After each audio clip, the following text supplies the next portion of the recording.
document de campagne, tournons la page de l'alternance des mêmes, changeons de logiciel, projetons-nous pleinement dans ce 21e siècle sur la base des compétences et de l'efficacité de l'action. Alors, ce n'est pas le cas aujourd'hui? Je vais vous expliquer.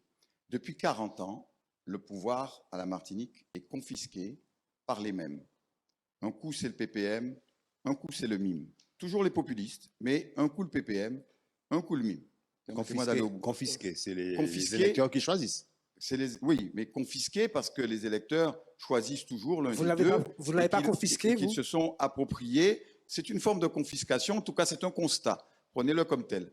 C'est un constat que je fais. Et depuis 40 ans, tout le monde s'accorde à dire que la Martinique descend doucement. Elle descend doucement. Nous étions considérés comme le territoire d'outre-mer le plus en pointe dans beaucoup de domaines. Nous étions cités en exemple. Et maintenant, très souvent, nous sommes à la dernière place et il y a juste Mayotte derrière nous. C'est ça que je ne veux plus pour mon pays. C'est ça que je veux changer. Et quand je dis que nous sommes l'alternative, c'est parce que nous apportons autre chose. C'est un catalogue de promesses. Il y a un candidat qui a fait, je crois, 101 pages de promesses, ou 107 promesses, ou je ne sais trop quoi. Ce n'est pas là-dessus qu'il faut fonctionner. Il faut mesurer l'efficacité de l'action. Les promesses sont toujours les mêmes. Tout le monde sait très bien ce qu'il faut faire. On sait tellement, le citoyen, vous l'interrogez, il sait ce qu'il faut faire dans ce pays. Il faut que les transports marchent, il faut qu'il y ait de l'eau, il faut que l'université soit à son niveau où elle doit être, il faut que les hôpitaux, permettez-moi de terminer, il faut que tout ça marche. On sait ce qu'il faut faire. Pourquoi est-ce qu'on refait des promesses d'année en année? De toutes les élections, j'entends dire, on va mettre un aéroport à Basse-Pointe. On va mettre un téléphérique. On entend les mêmes et sempiternelles promesses. On y reviendra. On y reviendra. Votre programme. Non. On a mis 11 ans. On a mis 11 ans pour restaurer un bâtiment qui était l'ancienne maternité de Redoute.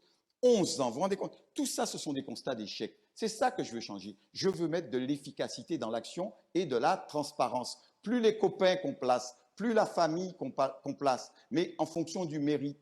Plus des délais interminables pour mettre en œuvre, plus de retard dans le paiement des entreprises, plus de refus de payer les entreprises quand on a fait des retenues de garantie, plus de fonds européens qui sont accordés à certains, et en particulier aux plus gros, parce qu'ils savent monter les dossiers et pas aux petits. C'est ça que je veux. Je veux que les services publics fonctionnent. Je veux que la collectivité soit avec un personnel engagé. Les gens, ils veulent travailler. Certains n'ont pas de fiche de fonction. Vous vous rendez compte? Il n'y a pas d'organigramme. C'est ça que je veux changer. Et ma vision, comme la vision de tous ceux qui ont le souci de l'efficacité, ce n'est pas parce qu'on est service public qu'on peut s'excuser de ne pas être efficace. Au contraire, on est au service du public. Une entreprise ne se gère pas comme une collectivité publique ou inversement? Oui et non. Oui et non. La finalité est la même.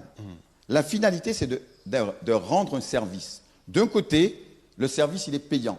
C'est l'entreprise privée. Et d'ailleurs, il y a un indice de mesure. Si le service, il n'est pas bon, le client, il ne vient pas. Le service public, il y a un service aussi. Service public. Oui. Sauf que cette fois-ci, l'instrument de mesure, ce sont les électeurs tous les 5 ans.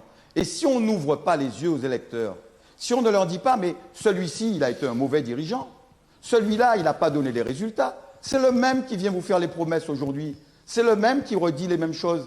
Il faut le changer. C'est comme ça qu'on fait dans le privé. Quand vous dirigez une entreprise, si votre entreprise a des difficultés, vous analysez. Et si vous vous apercevez que c'est le dirigeant qui ne fait pas l'affaire, vous changez le dirigeant.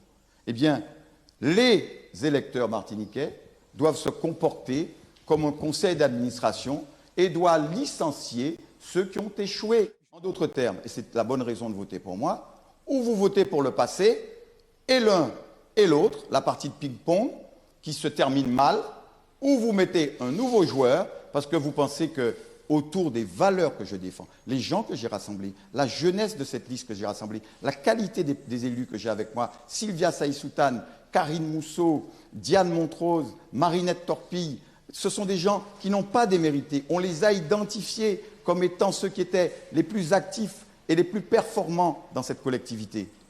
Ce sont ces gens-là, plus d'autres, Henri Salomon, le président de la Chambre des métiers, qui est venu avec nous. On ne va pas tous les citer. En tout cas, je remercie. Il y a mon plaisir. Un certain nombre parce que, avec plaisir. Parce qu'on verra comme ça que nous avons rassemblé la qualité et le dynamisme pour ce pays. Merci d'avoir répondu à nos questions. Merci encore de m'avoir convié.